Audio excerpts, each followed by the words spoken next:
Hello বন্ধুরা, তোমরা সবাই কেমন আছো? আশা করছি তোমরা সবাই খুব ভালো আছো। আমি সুনন্দা কমসুকমা, ছত্তিশগড়, মহাদেবের কৃপায় আমিও খুব ভালো আছি।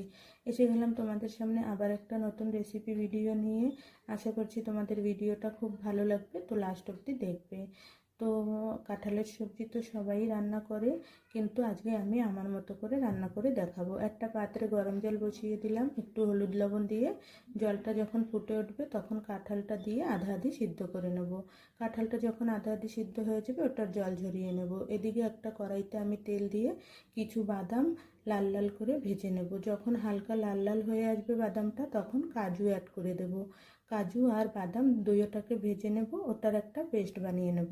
এদিকে ওই তেলের ভিতর একটু জিরা ফোড়ন দিয়ে আদা রসুন পেঁয়াজ বাটা ওটাকে দিয়ে লাল লাল করে ভেজে নেব। যখন মশলাটা ভাজা হয়ে যাবে তখন টমেটো অ্যাড করে দেব।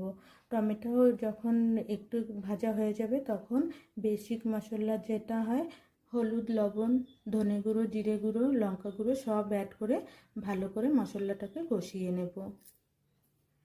মশলাটা যখন ভাজা হয়ে যাবে তখন কাজু আর বাদাম বাটার পেস্টটা অ্যাড করে দিয়ে একটু জল দিয়ে মশলাটাকে আরেকটু সময় কষিয়ে নেব।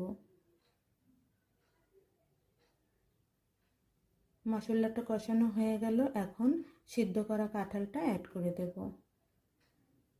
একটু ঢেকে ঢেকে নাড়াচাড়া দিয়ে একটু গরম জল অ্যাড করে দেব। গরম জল অ্যাড করে একটু গরম মশলা দিয়ে সবজিটাকে নামিয়ে নেব। আমার ভিডিও যদি তোমাদের ভালো লেগে থাকে একটা লাইক কমেন্ট শেয়ার করে দেবে। এরকমই নতুন নতুন ভিডিও দেখার জন্য আমার চ্যানেলটাকে সাবস্ক্রাইব করে দেবে।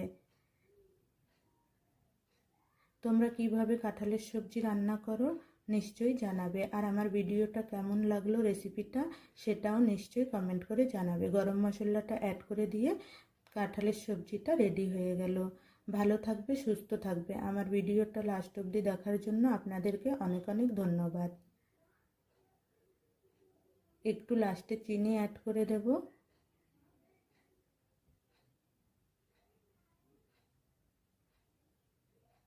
এরকমই নতুন নতুন ভিডিও দেখার জন্য আমার চ্যানেলটাকে সাবস্ক্রাইব